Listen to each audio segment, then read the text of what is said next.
Hi guys, we will now discuss current liabilities.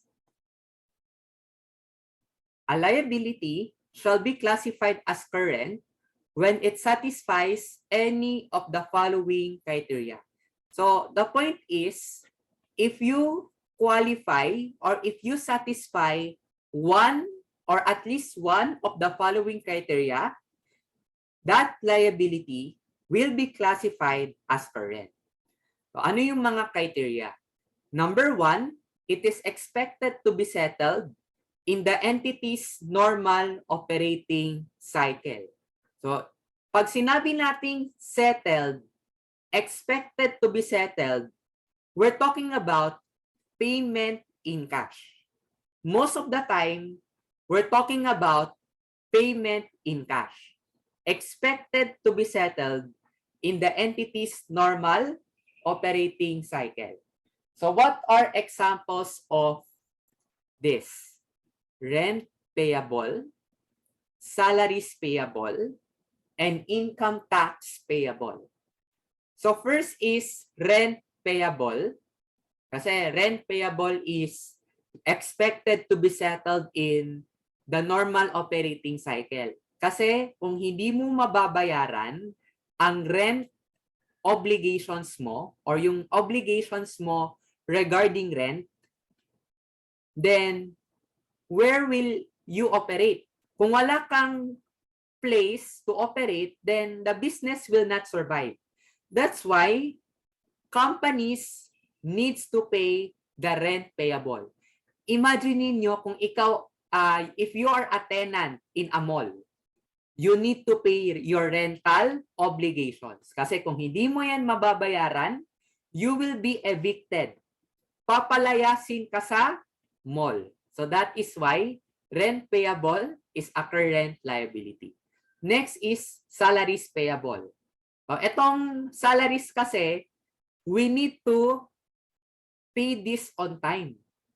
We need to settle this as soon as possible. Kasi kung hindi, magtatampo ang mga empleyado natin. So that's why salaries are expected to be settled in the entity's normal operating cycle. Kasi kung hindi, magtatampo ang mga empleyado mo. Finally is income tax payable. So, income tax payable is expected to be settled in the entity's normal operating cycle. Kasi if you will not pay this on time, if you will not pay your income taxes on time, the entity or the company may face punishments or penalties from the government because payment of taxes is an obligation for businesses. O kailangan ang mga negosyo, they need to pay for income taxes. So that is number one. Number two is, it is held primarily for the purpose of trading. So what is an example of this? Accounts payable. Bakit nga ba merong accounts payable? Accounts payable exists kasi this arises from purchases on credit. Kasi may times kasi na ang company, they do not have the cash to pay for the goods.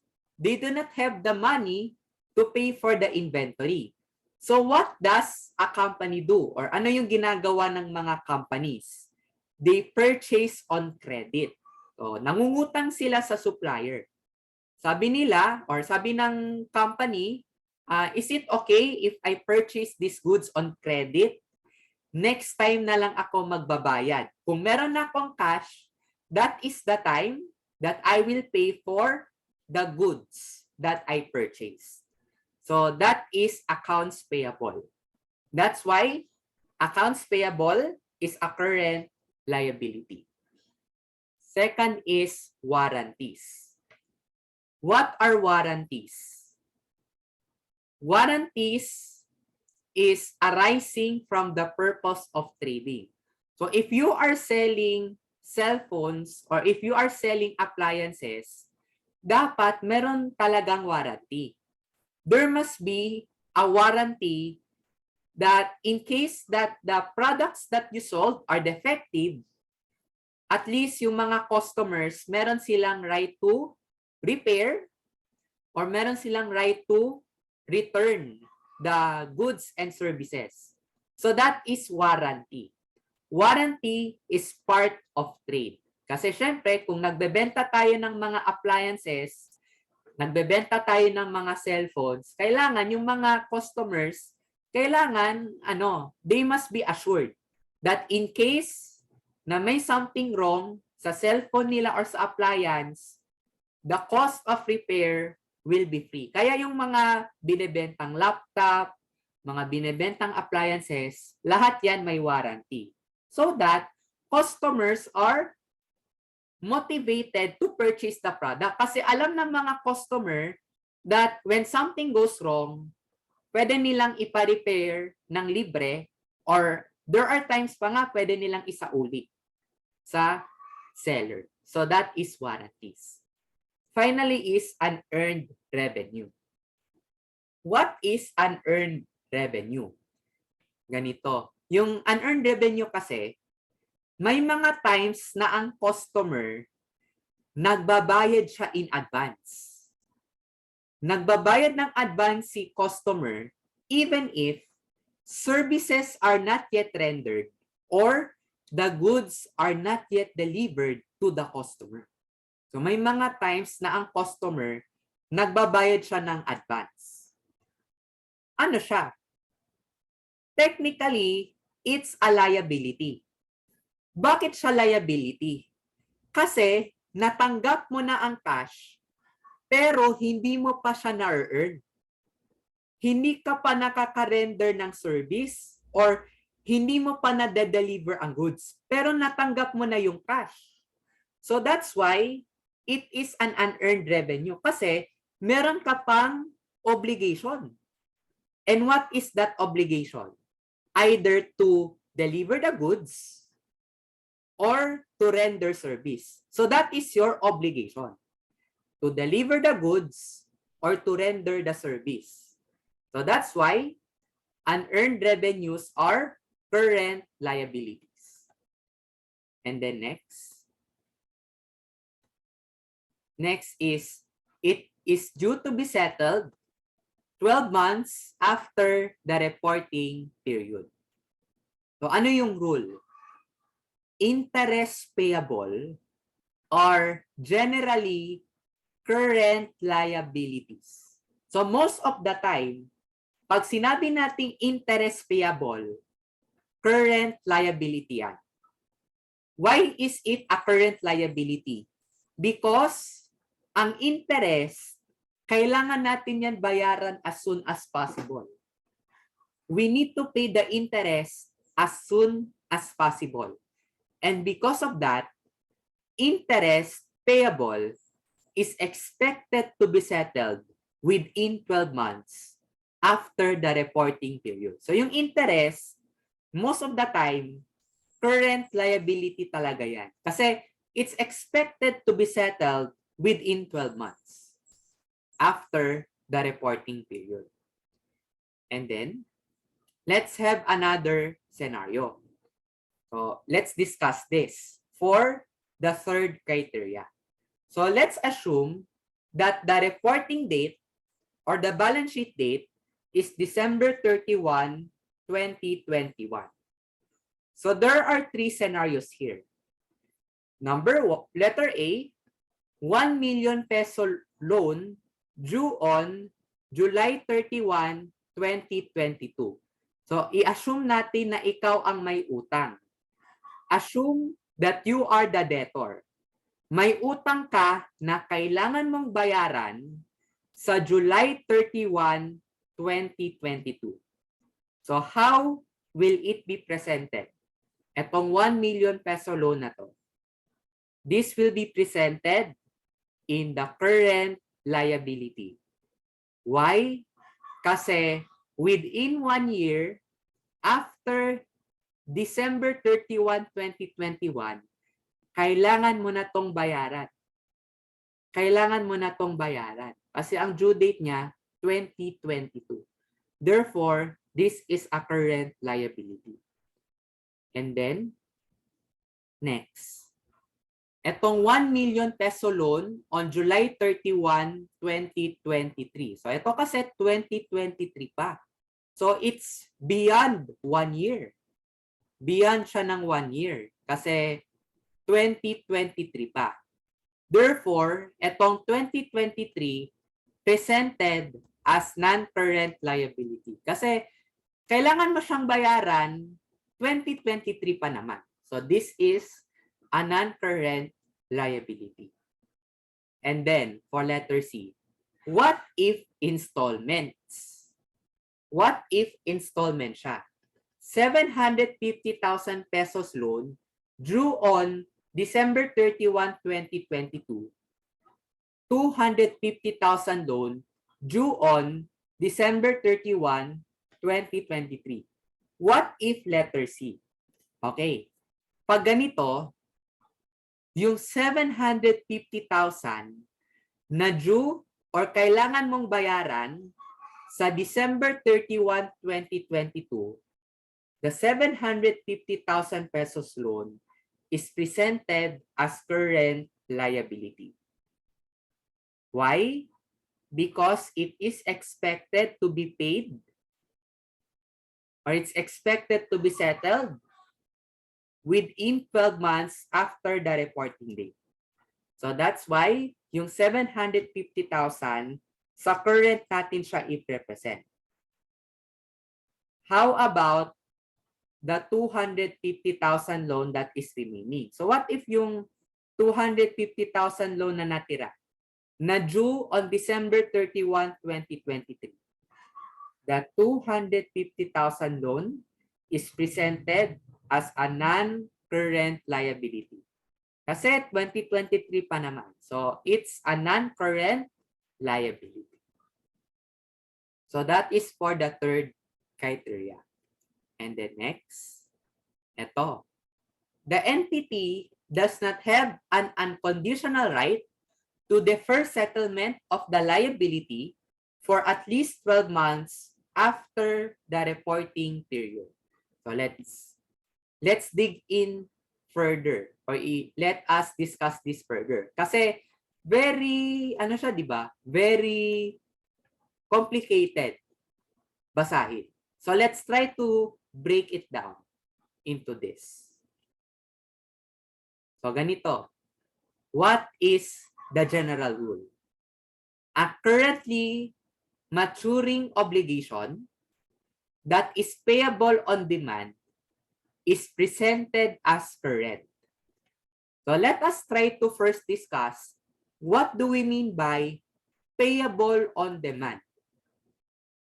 Payable on demand. What does it mean? Ang ibig sabihin ng payable on demand, if the creditor will demand payment, kailangan na nating bayaran. So, payable on demand. So, if the creditor will demand payment, kailangan na nating bayaran. So, pag ganito, pag payable on demand, current talaga siya kasi, kung magde-demand si creditor na kailangan mo nang bayaran ang utang, kailangan mo na talagang bayaran. So that is why obligations that are payable on demand are presented as current. The question is, bakit? Bakit kaya ganito? Bakit kaya may mga obligations na payable on demand? It's because of breach of loan agreement. May mga terms kasi sa mga loans na kung meron kang condition na hindi mo na-meet, the obligation becomes payable on demand.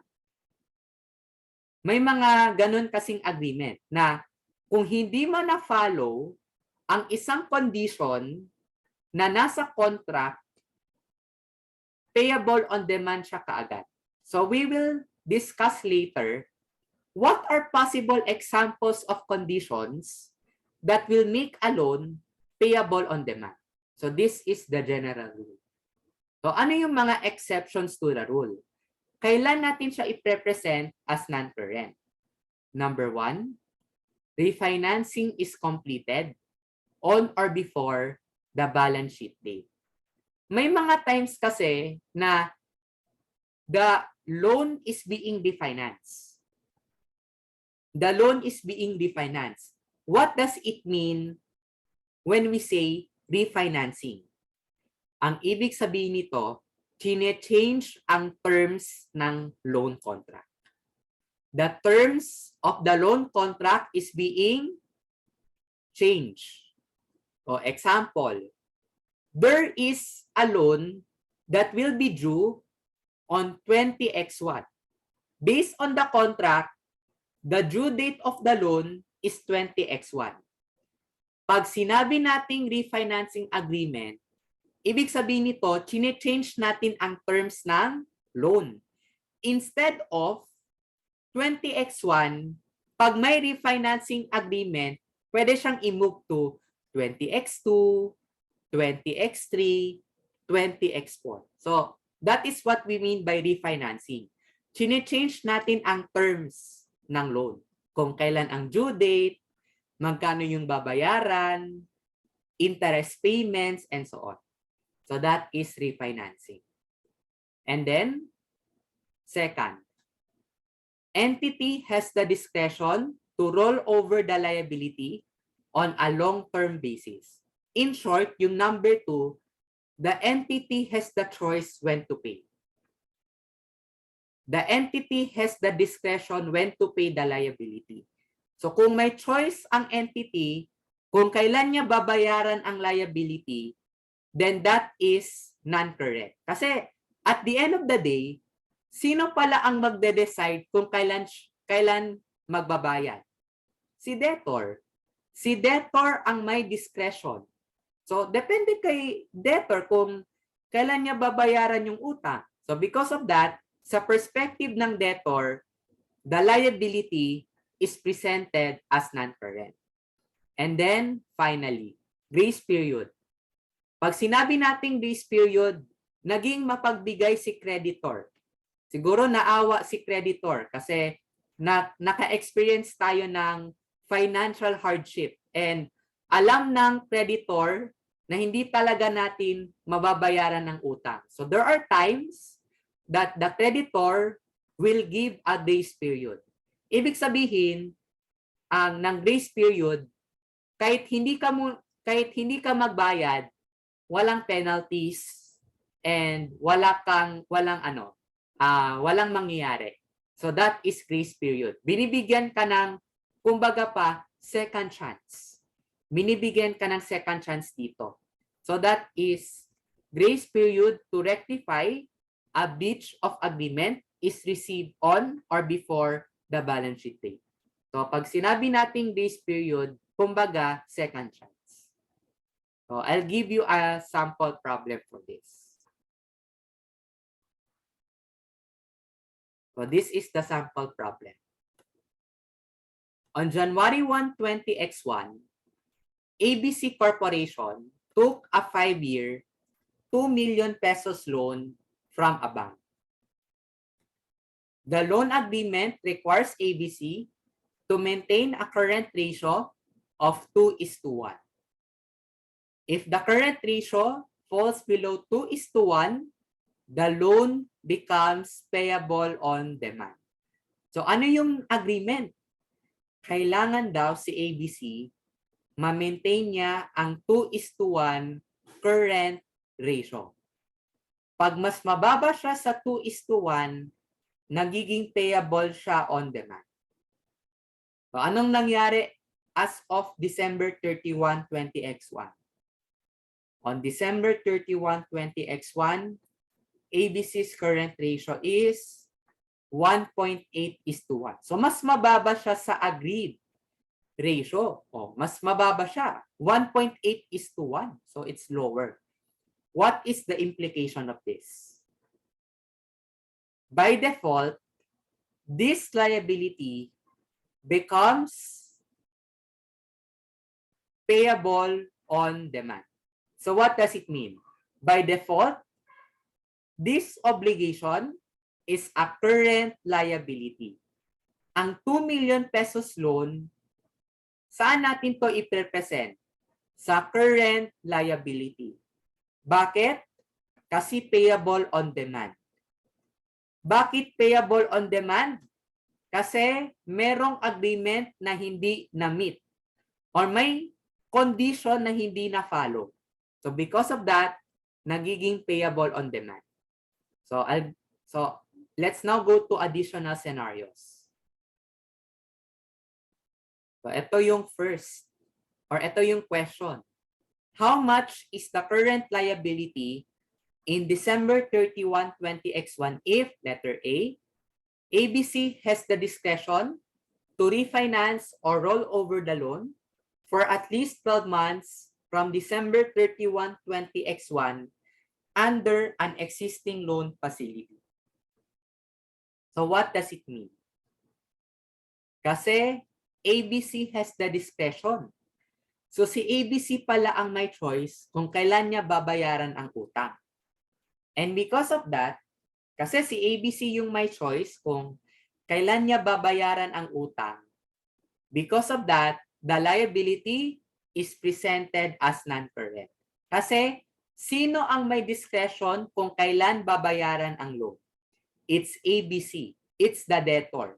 So because of that, ang 2 million pesos non-current.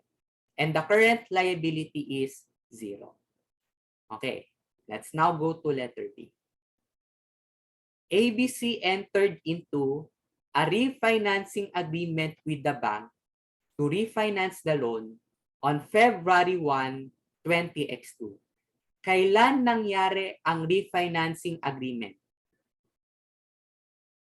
Di ba after na ng December 31, 20X1? Kasi unfortunately, 20X2 pa nangyari.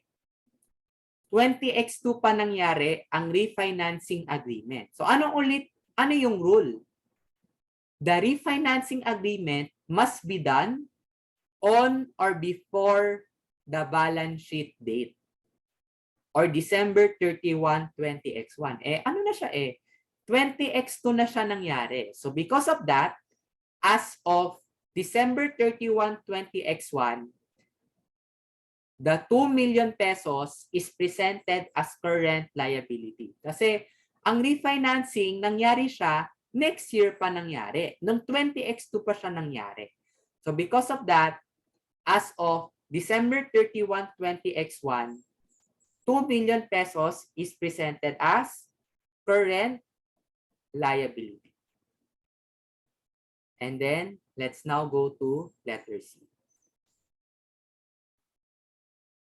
So sa letter C naman, ABC entered into a refinancing agreement with the bank to refinance the loan on December 1, 20X1 and was completed on December 30, 20X1. So sa problem na to, dalawang dates ang binigay. So what does it mean? Pag dalawang dates ang binigay, ano ang gagamitin nating date? Pag dalawa ang dates na binigay, ang gagamitin natin na date, kailan natapos ang agreement? Kailan na-complete ang refinancing agreement? So the refinancing agreement was completed on December 30, 20X1. So December 30, 20X1 siya natapos. Is it on or before the balance sheet date or the reporting date, which is December 31, 20X1? The answer is yes. It's within 20X1.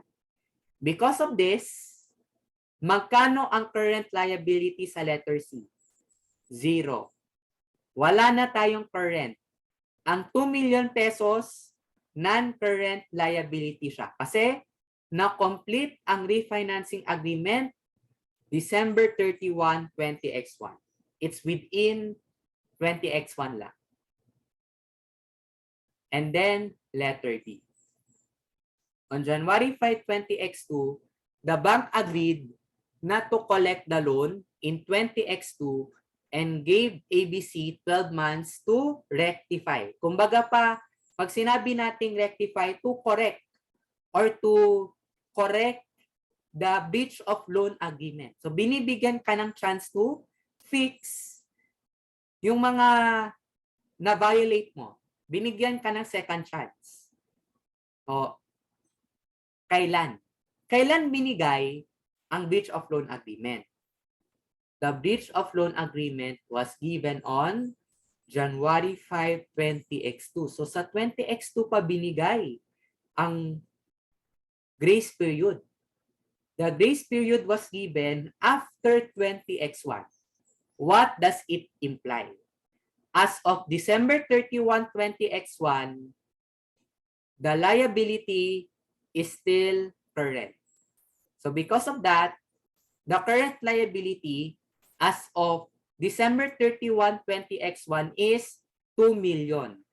Kasi kailan binigay ang base period? Binigay siya after the reporting date or the balance sheet date. Binigay siya nung 20X2 pa. So because of that, the liability will still be presented as current sa letter D. And then finally, what are examples of non-current liabilities? In reality, maraming examples ng non-current liabilities, but some examples kasi might sound technical or might sound advanced. So hindi ko na lang muna i-discuss yung ibang examples ng non-current liabilities. But a good example of a non-current liability is long-term employment benefits. Kasi ang mga companies kasi they also have a long-term liability with regards to the employment benefits. Kasi iniisip ng company, pag ang mga empleyado natin magre-retire na, kailangan natin sila bigyan ng benefits. We need to give our employees benefits when they retire. So as of the moment, the entity is already planning. Meron na silang liability with regards to the long-term employment benefits. Kasi alam ng company that at the time that these employees will retire, kailangan nila or they need to pay them with benefits. Or kailangan natin sila bigyan ng benefits. Therefore, long-term employment benefits are presented as non-current liability. Why? Kailan mo mababayaran ang mga benefits na to? Mababayaran mo kasi to at the time the employees will retire. At kailan sila magre-retire? Matagal pa. 10 years pa, 20 years pa, 30 years pa. It means that employment benefits will be settled 20 years pa from now or 30 years from now mo pa siya pwedeng masettle. Because of that, long-term employment benefits are presented in non-current liabilities. So these are examples of current and non-current liabilities that we discussed right now. So I hope that you learned something regarding current and non-current liabilities. That's it, and thank you so much for listening.